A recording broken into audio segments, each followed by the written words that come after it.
이 문제가 논란이 된 핵심은 그건 것 같아요. 그러니까 관에서 벌이는 잔치라고 볼 수 있잖아요. 네. 그런 잔치는 좀 이렇게 안 보이는 데 가서 하는 게 더 낫지 않나. 신라 호텔로 이제 민가로 내려와서 하는 거에 대한 불만. 민가래. 그래서 저는 사실 청와대 영빈관을 썼었어야 한다는 데는 동의합니다. 네. 예, 그건 청와대 개방을 하더라도 영빈관을 쓸 수 있는 부분이기 때문에 예, 그 너무 이제 잔치조차도 청와대에서 하지 않겠다라는 생각이 강해서 뭐 그런 그렇게 것 같아요. 결정을 한 것 같긴 한데 네. 일단 좀 이게 꼭 뭐 옳고 그름을 떠나서 약간 정서적으로는 네. 이렇게 관의 잔치를 호텔에서 하는 거에 대한 그런 불만이 또 있고 그걸 고려하는 게 더 나았을 거다라는 생각도 해요. 김태현의 정치쇼. 그러면 김태현 정치쇼 금요일 2부 여의도 정말이야 두 분 모셨어요. 먼저 소개드렸던 김수민 시사 평론가 피처링 윤석열, 이재명, 안철수 다됨, 문재인 다됨, 네. 기타 등등. 제 오른쪽에는 SBS의 새로운 뭐라고 써있냐면 원고에 정치쇼가 새로 발굴한 MZ 세대 에이스 이렇게 써 있습니다.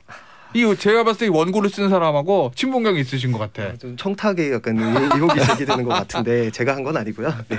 SBS 김영래 기자 모셨어요. 안녕하세요. 안녕하세요. 인사드리겠습니다. 자, 우리 여의도 정말이야 첫 번째 주제는 뭐냐면 일단 이 저희가 준비된 것부터 좀 듣고 와서 얘기를 해볼게요. 권성동 원내대표 말이에요. 만일 민주당이 4월 30일 겨의 본회의를 열어서 검수완박법을 통과시킨다면 민주당은 혹독한 대가를 치를 것임을 엄중 경고하는 바입니다. 이 권성동 원내대표 목소리인데 언제 했던 얘기예요, 이거? 이게 지난 28일에 이제 그 권성동 원내대표가 얘기한 건데요. 이제 그 30일 본회의를 이제 세우겠다 이런 취지로 얘기를 한 거거든요. 그 토요일 날요? 네. 내일이잖아요. 네. 근데 토요일 날 국회에 취재하러 가본 적 있으세요? 결혼식 말고. 거기 결혼식 말고 취재. 이제 본회의 취재하러. 이제 본회의 취재가 제가 그래서 한번 세봤거든요. 회의록을 어젯밤에 다 이렇게 뒤져봤는데 그 금요일 밤에 시작한 본회의가 토요일로 넘어간 케이스는 있어도 독립적으로 토요일에 따로 본회의를 연 거는 지난 2017년 그러니까 12월 12일 2일 그러니까 20대 국회죠. 지난 국회 예산 심사할 때 마지막이었고요.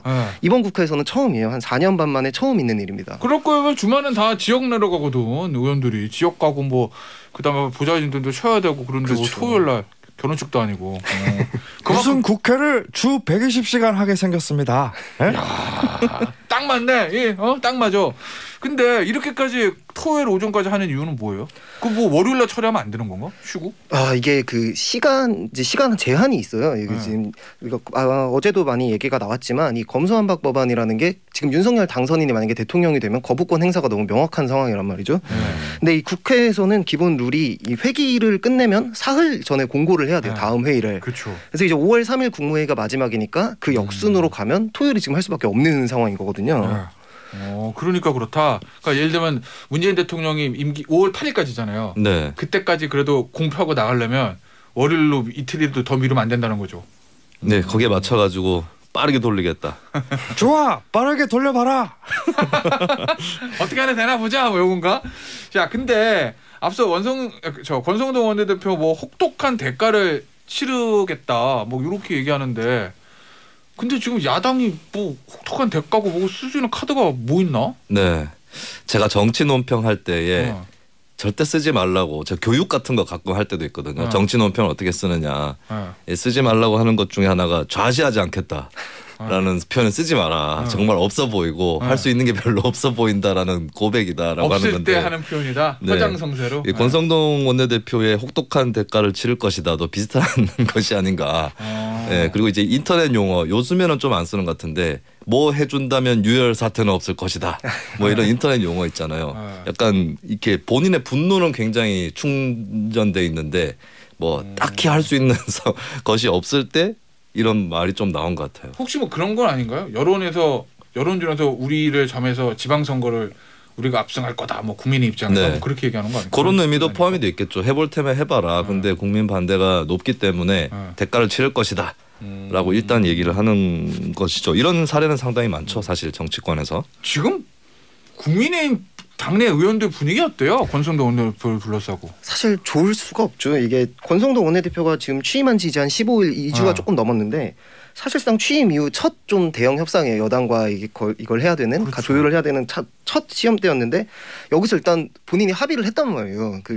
당론이었던 건데 합의를 하고 그걸 의원들한테 전달을 했는데 그걸 바로 다음에 번복하는 모양새가 되면서 본인의 어떤 정치적 발언에 대해서 좀 타격을 많이 입었고 실제로 그래서 본인이 자신의 판단 미스였다 이렇게 인정을 했잖아요. 근데 이 부분에 대해서는 좀 분명히 당내에서도 비판이 있고 의원들도 이제 대놓고 얘기는 못 하는데 다만 지금 이제 첫 원내대표고 앞으로 이 윤석열 정부와 정당 청와대와 당의 관계를 이끌어 나가야 되는 대표인 입장에서는 좀 그래도 커버가 정치력을 훼손하면 안 된다. 그래서 이준석 대표는 일단 원내 지도부를 다 신임한다 이렇게 언급은 했었습니다. 이준석 대표 그렇게 얘기했구나. 근데 권선동 원내대표 지금 뭐 청와대 간다는 얘기 아침에 얼핏 있던데 그건 뭐예요? 네. 조금 전에 이제 9시부터 국민의힘 원내 대책회의가 열렸었는데 이때 권성동 원내대표가 문재인 대통령에게 면담을 공식 요청했어요. 그러니까 이게 내용은 그거죠. 결국 검수완박 법안은 국회에서는 못 막습니다. 지금 의석수가 너무 차이 나기 때문에. 그럼 이제 마지막으로 남은 게 대통령의 거부권 행사인데 그걸 해달라고 공식 요청인데 사실 실제로 대통령이 거부권을 행사한다기보다는 어떤 이제 우리는 이렇게까지 해서 문재인 대통령이 거부권 행사한다는 그 명분을 만들어주기 위한 그런 움직임이 아닐까. 알겠습니다. 제가 제일 궁금한 게 요거예요. 검수완박 소위 말하는 요 검수완박 법안 뭐 본회의 통과된 것 중에서 항상 한때 뭐 언론에 장식했다 한국형 FBI 뭐 중수청 막 이게 나왔잖아요. FBI 뭐 멀더랑 스컬리도나 뭐 이런 거. 근데 없어졌죠. 한국형 FBI 만드는 예를 들면 국회의장 중재안에 있었던 사개특위 만들어가지고 1년 있으면 1년 한 6개월 후에 6개월 만에 사개특위 1년 후에 만들어가지고 검찰 수사가 완전히 이관한다. 그거 왜 빠진 거예요? 실수로 빠진 거예요? 무슨 의도가 있었던 거예요? 이게 지금 간단하게 말하면 수사 사건이 증발했다고 하면 이 수사 중수청의 실종 상황이라고 보면 될 것 같은데요. 지금 여당과 야당이 서로 그걸로 싸우고 있어요. 일단 합의문에는 사법개혁특위를 구성해서 중대범죄수사청 설치를 논의하고 여기에 대해서 이제 여야 원내대표가 다 동의를 했었는데 이제 이걸 법안으로 만드는 과정에서 먼저 민주당 측 주장은 우리는 이걸 부칙에 넣자고 얘기를 했다. 근데 국민의힘이 반대했다. 조문화를 못하겠다고 해서 부칙에서 빠졌다. 이렇게 이제 어제 박주민 의원도 나와서 얘기를 했었고 저 정치쇼 인터뷰에서 연결해서도 밝혔고 반대로 이제 국민의힘 측의 전주혜 의원이라든지 유상범 의원이 여러 차례 밝혔는데 소위에서 논의 자체가 안 됐다. 이 부분은 그래서 지금 양쪽의 주장이 엇갈리고 있기 때문에 이 양쪽의 주장을 좀 확인을 해봐야 되는 상황입니다. 근데 진짜 궁금한 거 어차피 민주당이 야당의 반대에도 불구하고 이 검수완박 법안이라는 걸 밀어붙이는 거라면 FBI 요것도 하고 싶었으면 그냥 넣고 밀어붙였으면 되는 거 아닌가? 근데 제가 아무리 봐도 중재안에는 법안 내용에 한국형 FBI를 넣는다는 것은 없다고 보여집니다. 원래부터. 근데 어쨌든 내용은 들어가 있죠. 조문화 작업은 뭐 실무적인 얘기고. 그러니까 이번 법안에는 이게 안 들어가는 게 맞는 것 같아요. 그래요? 이번에 그 중재안의 내용을 살펴보면 검찰 외 다른 수사기관의 범죄 대응 역량이 일정 수준에 이르면 검찰이 직접 수사권은 폐지한다라고 나오는 거거든요. 그러니까 이번 법안으로 바로 되는 게 아니라 나중에 더 논의를 한다는 부분들이 나와 있습니다. 여기 나중에도 보면은 이 중재안에 사법개혁특위를 구성해서 한국형 FBI 밀도 있게 논의한다 이렇게 돼 있기 때문에 그래서 이제 한국형 FBI 부분하고 검찰 수사권을 마저 다 박탈하는 부분 두 가지가 다 빠져 있는 거거든요. 두 개 중에 하나만 들어가면 문제가 되는데 두 가지가 다 빠져 있고 애초에 중재안에는 그것이 들어가 있는 것은 아니었다라고 하는 거고 저는 민주당의 일부 의원들이 잘못 설명을 했다. 애초에 중재안에 그게 법안으로 들어가지 않는 거라고 설명을 해야 되는데 국민의힘 반대 때문에 뺐다라고 설명해서 좀 오해를 부추긴 것 같습니다. 알겠습니다. 요 얘기는 월요일 날 변호인 주작 시간 또 할 거니까 여기서 마무리할게요. 국민투표 얘기 좀 해보겠습니다. 요거 국민투표 장지원 당선인 비서실장 입에서 처음 나온 거예요. 그리고 뭐 예를 들어서 뭐 보니까 학계하고 뭐 여기서는 뭐 된다 만다 이론은 있는 것 같고 선관위에서는 유권에서는 힘들다 이렇게 내는 것 같고. 근데 이준석 대표가 야 이거를 당에서 적극 뒷받침하겠다 이렇게 나오던데. 지금 이준석 대표 입장은 뭐예요? 정확하게? 이걸 시점을 좀 봐야 될 것 같은데요. 이 국민 투표를 지금 비용 절감을 해서 6일 지방선거와 같이 하자라는 게 이제 국민의힘 측 주장이거든요. 근데 알다시피 이 새 정부가 출범하고 첫 상황에서 이 국민 투표는 지금도 약간 그러니까 검수완박에 대해서는 반대 여론이 조금 더 높은 상황인데 이걸 지방선거와 묶어서 하면은 시너지 효과가 날 수 있는 거죠. 그러니까 현 정부의 검수완박에 반대하는 사람들이 약간 지방선거에서도 이제 국민의힘이 투표할 확률이 조금 더 높아질 수 있다라는 해석이 나온 거고 그래서 이걸 이제 선거와 연관지으면 국민 여론을 좀 힘을 받을 수 있다. 이런 취지로 이제 해석이 되고 있습니다. 실질적으로 국민투표가 가능하고 안 하는 걸 떠나서 일종의 여론전이다. 네, 이슈가 불러 일으키는 것만으로도 관심을 가지게 되고 지방선거에 실제로 영향을 미칠 수 있으니까요. 사실은 이준석 대표가 최근에 좀 잠잠했거든요. 네. 대선 이후에. 근데 이 이슈에서 지금 제일 선봉에 서 있는 모양새요, 윤선 대표. 그럼 어떤 배경입니까? 일단은 이게 최근에 정당 운영이 의원총회하고 당 지도부가 분리되는 경향이 많이 나타나죠. 민주당 같은 경우도 비대위원들 다수는 검수완박을 신중하게 하자, 하지 말자 이렇게 했는데도 의원총회에서 통과해서 일사천리로 가는 거고 국민의힘 같은 경우도 최고위원회 열지도 않고 의원총회로 권성동 원내대표가 가져온 합의안을 추인을 해버렸단 말이죠. 그런 상황에서 좀 뒤에 있었기 때문에 나중에 나서서 내가 또 해볼만 하겠다. 엎어보는 것은 내가 해볼만 하겠다. 이런 것도 좀 배경으로 작용을 한 것 같고 그리고 합의안 이후에 주말 사이에 지지층의 반발이 굉장히 뜨거웠잖아요. 그쪽 지지층에 좀 부응해야 될 의무도 있는 데다가 저는 한 가지 또 추가로 발생한 요인이 안철수 인수위원장이 그 검수완박에 대한 반대 입장을 표명한 거 이것이 이준석 대표를 좀 자극했을 수도 있겠다. 예, 여권 지지층의 이제 신여권이죠. 신여권 지지층의 검수완박 강경 반대 여론을 안철수 위원장이 가져가는 이것이 우려될 수도 있는 거 아니겠어요? 이준석 대표 입장에서 여러 가지들이 좀 맞물려 있었던 것 같습니다. 그렇죠. 안철수 인수위원장은 더 먼저 치고 나오긴 했으니까. 네. 자, 요거 그리고 이준석 대표와 더불어서 이 검수완박 이 관련해 가지고 가장 먼저 반대를 했던 사람은 안철수 위원장 전에 아마 한동훈 법무장관 후보자일 거예요. 요 관련된 박홍근 민주당 원내대표 얘기 좀 들어볼게요. 인사청문회도 거치지 않은 후보자가 야반 도주라며 입법부를 폄훼했습니다. 전화 한 통으로 여야 합의를 짓밟고 국회의장과 여야 전체가 합의한 사안을 정면으로 부정했습니다. 앞으로 윤석열 정부 의사결정은 만사 한통운이면 프리패스일 것입니다. 만사 한동훈이 아니라 정확히 들으면 한통훈이면 이렇게 표현을 읽은 것 같은데 발음이 전화 한 통을 해결했다 이런 거를 좀 강조하고 싶었던 것 같아요. 근데 어쨌든 한동훈 법무부 장관 후보자가 어떻게 보면 그 미래 여권 쪽에서 제일 먼저 공식적으로 반대 입장을 낸 거 맞는 건데 제일 세게 그거를 지금 박홍 원내대표 지금 뭐 한통훈, 프리패스, 만사 한통, 그다음에 누구지? 고민정 의원은 뭐 타노스, 뭐 소통력 이런 표현까지 하던데 이렇게 강하게 한동훈 후보자를 때리는 건 어떤 전략이 깔려 있는 걸까요, 밑에? 무조건 낙마시킨다? 일단은 보통 대통령 공격을 할 때 대통령을 직접 치지 않고 다른 누군가를 치는 방법들이 많이 있죠. 특히 정권 초기에 대통령의 인기가 어느 정도 있는 정권 초기에 대통령을 직접적으로 공격했을 때 역풍이라든지 이런 게 올 수 있으니까 그래서 그 대상으로 일단 한동훈 후보자를 설정을 하는 것 같아요. 예, 그 대상으로. 동일시하는 거구나. 그렇죠. 윤석열 당선이라고. 그래서 이제 한동훈, 권성동 이렇게 설정이 되기 쉬운데 권성동 원내대표가 합의안을 만들어 버리면서 약간 바로 때리기에는 좀 뭐한 그래서 직접적으로 공격할 수 있는 상대가 한동훈 후보자로 민주당한테는 설정이 된 거죠. 근데 이게 윤석열 검찰총장 시절에 우리 맞으면서 큰다고 그러잖아요. 두들겨 맞다가 대통령 가까지 된 거라고요, 사실. 근데 한동훈 법무부 장관 후보자도 검사장 제대로 3년이고 한 2년 두들겨 맞다가 지금 이제 또 두들겨 맞는 거거든요, 민주당한테. 이게 민주당한테 남는 장사인가? 난 그 생각도 좀 들었어요. 사실 그런 의견도 있습니다. 이제 아직 지금 청문회를 거치지도 않고 이렇게 아직 확정이 된 것도 아닌데 지금 너무 여론의 관심이 한동훈 후보자에게 몰려 있는 거고 이 주목을 받는 상황 자체가 사실 좀 부담스러울 수 있거든요. 그리고 또 그러면 이제 이 청문회에서 또 본격적으로 붙게 될 텐데 이 청문회를 오히려 좀 관심이 또 쏠리면은 한동훈 후보자 자유롭게 발언할 수 있는 기회가 되는 게 아닌가 이런 우려도 나오고 있는데 일단 민주당에서는 아까 김수민 평론가님 말씀하신 대로 지금 누군가에게 화력을 집중해야 한다면은 근데 아직 취임하기 전 대통령 당선인 신분에 또 당선인 본인에게 화력을 집중하기는 좀 쉽지 않단 말이에요. 그 대안이 이제 한동훈 후보자라고 해석이 되는 거죠.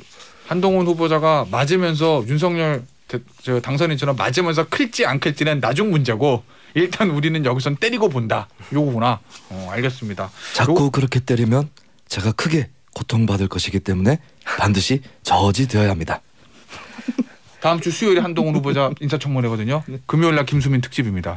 새로운 성대모사. 이거 안윤상 씨는 힘들 것 같아.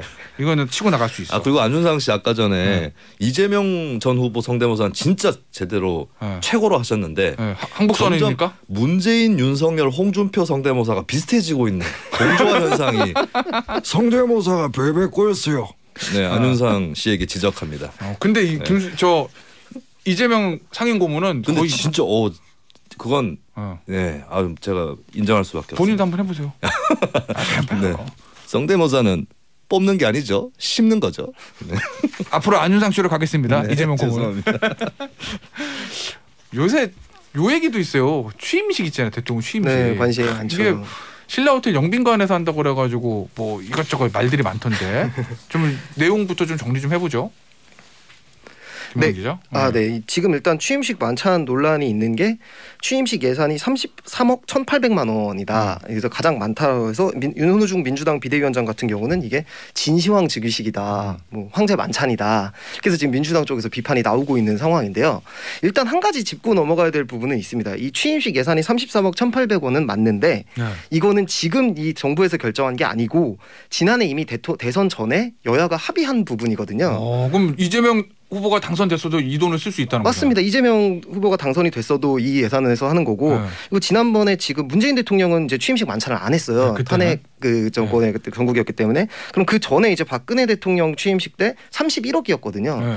사실 이제 10년 전에 2억 정도 오른 거는 어떤 물가 상승 이런 걸 고려할 수 있는 부분이라서 예산 자체가 과다하다는 비판보다는 지금 장소가 좀 문제가 되고 있습니다. 그러니까 여태까지는 다 대통령 취임 만찬은 청와대 영빈관이었잖아요. 대통령의 공간이었는데 장소가 신라 호텔 이렇게 나와버리면 사실 우리나라에서 지금 가장 최고급 호텔의 대명사죠.